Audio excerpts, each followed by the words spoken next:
Alright guys, another serious talk.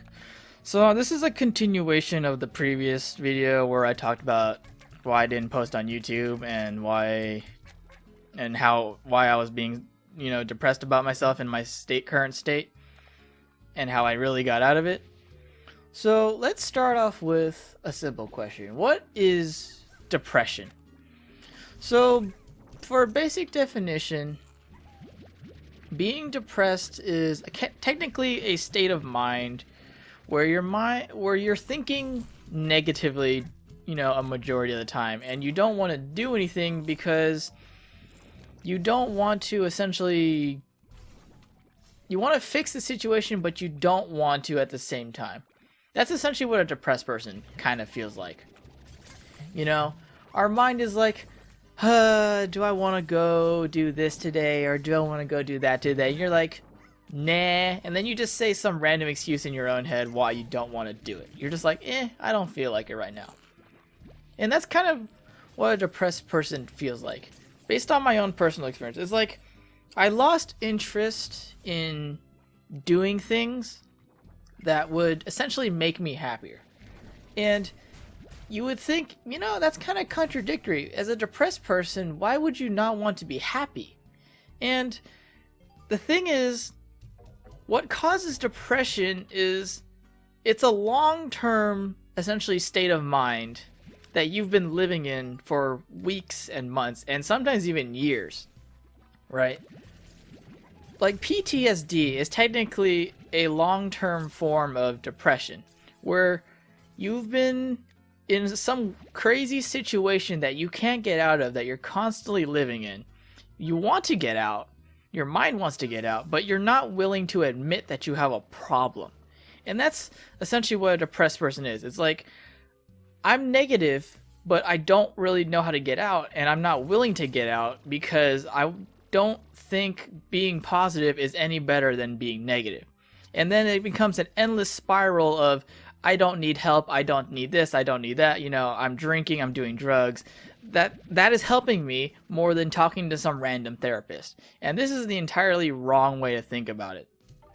So for people on the outside who don't quite understand depression and don't quite understand mental illness in general, it's a continuous state of negativity. For instance, we who are depressed, we did not just get depressed overnight. We started at something minor. For instance, it could have been a family issue or a work issue or a school issue or something with our current relationship, our current partner, or, whoever that may be, whether it be friends or anyone else. We started with something small. Like, let's say we started with a little fight. They said something that kind of irked you the wrong way. Like, oh, you're not good enough, or, you could have done that better. And then that's just the start of it. If it only happens a couple times, maybe once every, let's just say a couple weeks, it's not that bad. What ends up causing depression is you hear that on a near daily basis, or you feel that from people around you on a near daily basis. Because depression, like I said, does not happen overnight. It's a continuous state of negativity from others or ourselves, where we just can't get out of it. It's just like an endless spiral. And the problem is, people don't think about their words or their actions on other people, and they don't think that it causes any problems. Like, for instance, bullying can cause depression over long periods of time. This is why when there's like some sort of weird incident at an elementary or middle school or high school, one of the main excuses why this person lashed out and did something dangerous is because they were tired of being bullied. And they were in such a depressed state that they exploded in a violent rage and caused major harm to themselves or other people. And another reason depression becomes a thing is they're constantly living in some type of toxic environment, whether, like I said, it be from friends or family, constant belittling of the person who is depressed hurts them more and more with every passing day. And this is something from my own personal experience. As a kid, I was constantly belittled. I was always thought to believe that I wasn't good enough, or I wasn't smart enough, or someone would say, how come you're not as smart as your sibling? It was always that day in and day out, to the point where I believed that I was not smart enough. I believed that I wasn't good enough. And that put me into a depressed state that essentially kept going until I got into high school. And during high school, I started learning, okay, maybe I'm not as bad as I thought I was. Maybe I am actually good enough to do something with my life. Maybe I'm good enough, that I can help others. And depression affects your state of mind so severely that you're not just thinking negatively, you're actually acting it out in a weird body form. Whether it be like, you're cutting yourself, or you're drinking, you're doing drugs, you're doing crazy things that you wouldn't have done in a normal situation. Your mind is warped and altered into such a weird state that you don't think about any harm that can happen to you, because you don't feel like you can actually experience any true pain that would make the situation any worse than it already is. Like, once you've become depressed, your mind essentially decides that I can't experience anything worse than this. I can't feel anything worse than this. And I don't think there is anything worse than this other than dying. And that is essentially the last step of a depressed person, where they will either commit some type of weird crime that affects their own livelihood, right? It's like, I have my own term for this. It's inward and outward expression. So inward is essentially where you commit harm or some type of weird act where your own body, you don't care about your own body. You don't care about how it looks, how it feels. You just essentially want something like to show that you're actually still alive, that you're actually, there, right? And therapists will always say cutting yourself is a cry for help, because that's always one of the previous steps before suicide. And luckily for me, I never actually got to that point, but I know people who have, because I've been to those group meetings and I've seen the scars.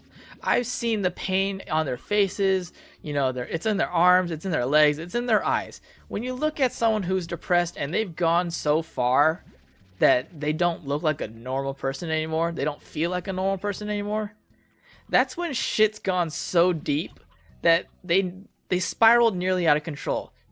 Because once you've inflicted self-pain or pain on others, your mind starts to think, okay, this isn't helping me, but I don't feel any better and I don't feel any worse, so you know what? Let's go another step. Let's go another step after that, right? Because let's just say, for instance, I was doing drugs. I didn't feel anything from the first hit because my body built up some sort of weird resistance to it. So let's do another hit. Let's do another hit. Let's do another hit. And this is essentially what happens to a depressed person. Cutting yourself once wasn't good enough. So let's do it again. And let's do it again. And for those who don't understand that, I can kind of see why you wouldn't, because you're probably thinking, why would you do this as a depressed person? And I'm trying to tell you that it's not something that we really wanted to get to. It's just a state of mind where it affects our outward actions, right? It's just, I can't feel anything, so you know what? Let's hurt myself more. And this is how the inward and outward thing works, is I've been affected so much in my state of mind that I don't care what happens to anyone else around me. And this is where it gets really dangerous. This is where you get those weird school shooters in high schools and just college and just outward in general. Once you get to that point, that is essentially the point of no return. Because your mind is crying for help and your body is acting out in a way that hurts others. Okay, now that is just the worst case scenario. Most cases usually don't end up there. That's just the point of last crying hope that you want someone to help you. Now most situations, like mine, end up where people around you start getting affected by your depression, where either they help you or they just make it worse. And it usually takes a little while for someone on the outside to notice these issues, because if you've been in that state for so long, your friends or family who knew your previous behavior are going to say something.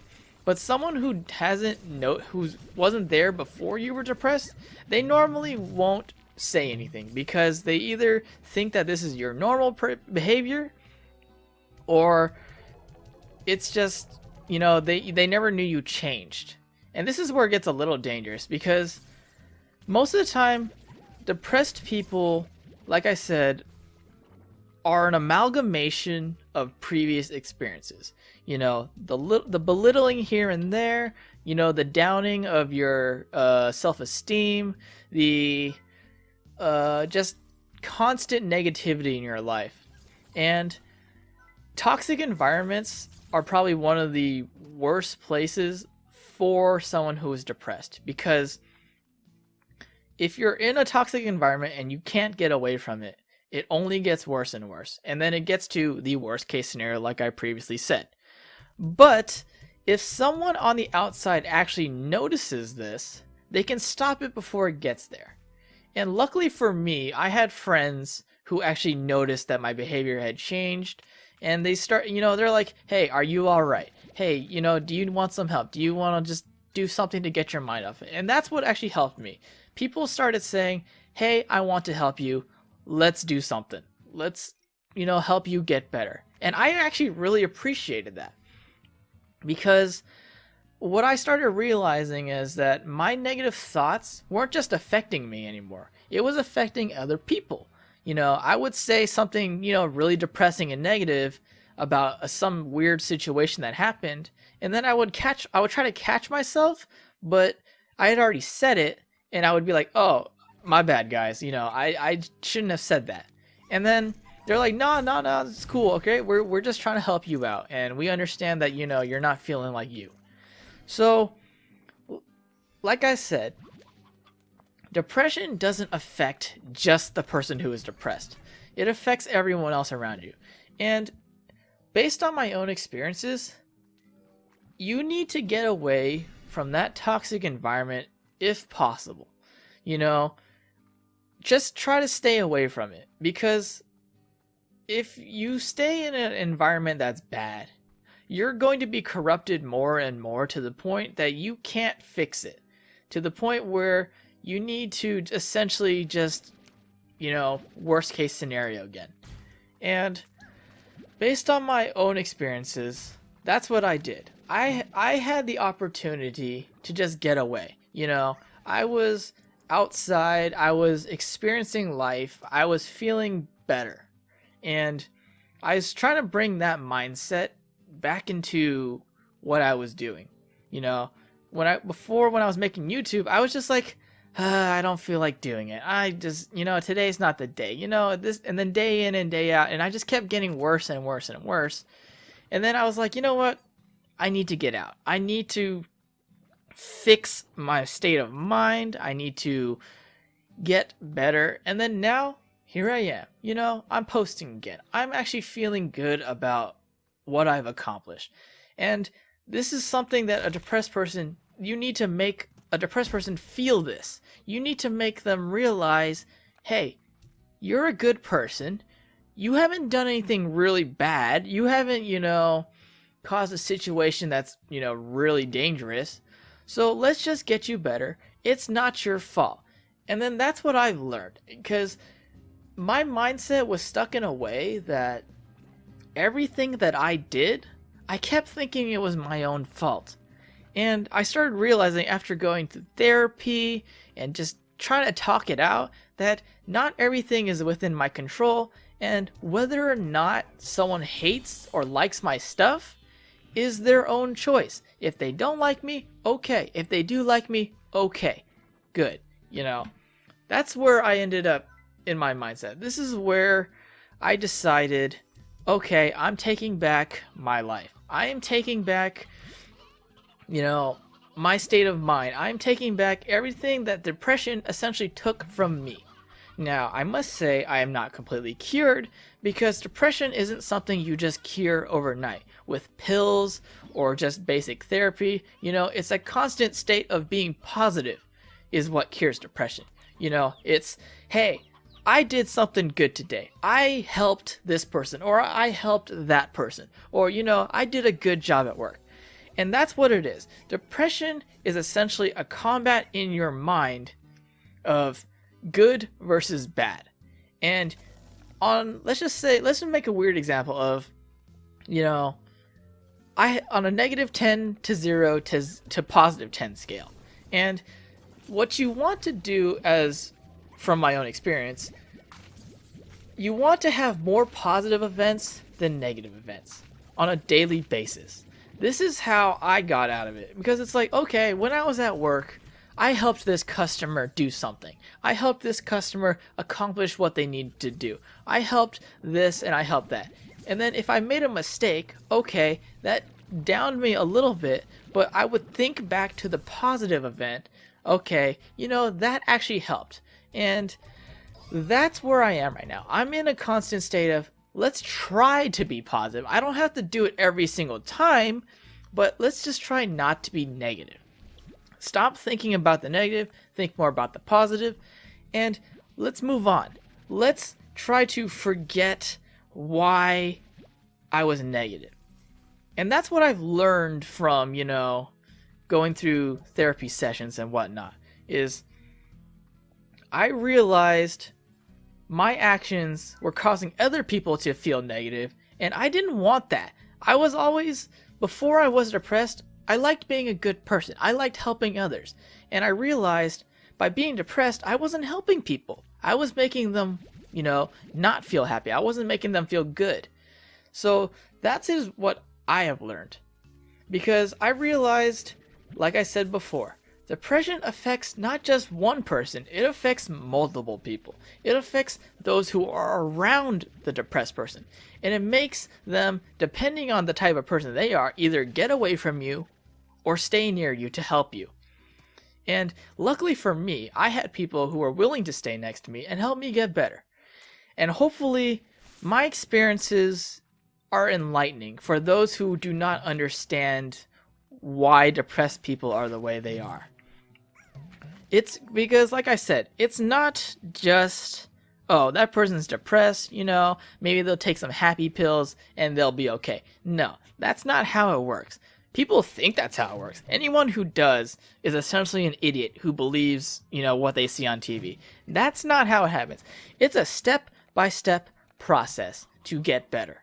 And if a depressed person is not willing to do the work, they can't get better. But if they don't have a good support system, they can't get better. It's like someone who does drugs and alcohol. If you have enablers, they hurt you. If you have people who stop the enablers, that's good for you. And that's luckily what I had. I had people who were stopping enablers. I had people who were helping me think better about myself and others. And luckily, but I'm not cured, but I'm working on it. And I hope what I have said today has actually helped other people. I hope what I have said changes people's state of mind so that they realize if they need help, they can go get it. And I hope that what I have said makes people think of a depressed person in a different state of mind. Because if you continuously do negative things to someone who is depressed, you are going to hurt them more than help them. And I hope that what I've said changes people's mindset, because a depressed person can be healed. It takes time and it takes a lot of work, but you can feel accomplished just as much as the depressed person if both sides are willing to do the work. Anyways, I know I went a little ranty today, guys, but I feel that I needed to say this because it's just who I am. I like talking and I like expressing myself. I just try to do it in a way that doesn't affect others, but you know, sometimes it doesn't work out that way. And if I offended anyone by saying something weird or something odd, then my bad. But anyways, that's all from me, guys. I hope everyone has a nice day. Be kind to one another. Be safe. Moehawkman, peace out.